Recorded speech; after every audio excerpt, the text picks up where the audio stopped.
with me or not, and we'll see how this goes. The truth is that Marilyn Weisberg was my Zichronah Livracha memory is for a blessing with my mother, and I remember her every day. I'm going to assume, because it makes me feel better, that any of you who had the opportunity and the blessing of knowing her remember her every day as well, and that will suffice. What I want to say is really to speak to you, Paul, and I will invoke my mother's name in memory, but really it's to say to you that we should be honest, and the reason that we're both, the reason that all of us are here today is because you and my mother were secret boyfriend and girlfriend. Platonic, it's true, deep and meaningful and passionate, just the same. I know that that's the case for a few reasons. One of them is that I watched the two of you over the years laughing and arguing and planning and implementing. True signs of a deeply connected and loving relationship.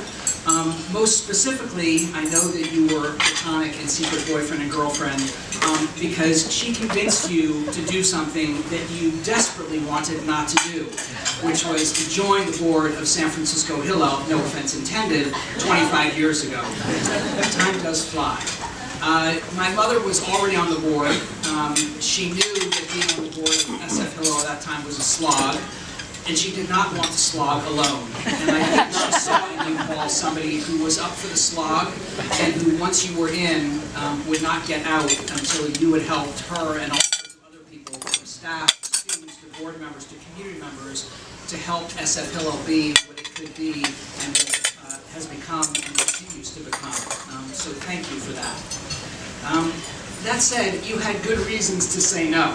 The role back there was challenging. It was not particularly inviting, and I think that you saw that there were a lot of other places that you could have put your time and energy. But you also saw people around that table who were committed in the way that you've always role modeled, being committed to community and to making the situation better, particularly for young people who were trying to find their way in community, trying to create community on their own. If my mom were here today, she would be happy to see you honored. But more than that, she would be really appreciative of the work and the heart and the soul that you've invested in Hillel and the larger Jewish community, which is what makes the honor so fitting. Yesterday was Tu B'Shvat, and the Kabbalists of Shvat saw Tu B'Shvat as an exploration of the different worlds that we inhabit. The worlds of Asiyah, of action, the world of Yitzirah, of formation, and the world of Briah, of creation.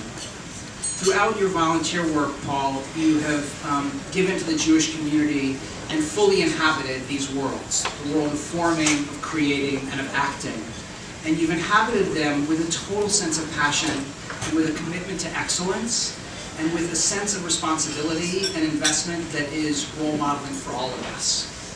So on behalf of everyone here, most of all myself, on behalf of my father, on behalf of Rachel, who couldn't be with us today because she is teaching at Spinozium, a lot of competition today, and on behalf of my mother and her memory, I want to thank you for the creativity and for the dedication and for the heart and the tenacity and the passion that you've shown over these years, and that you will long show after this luncheon is over.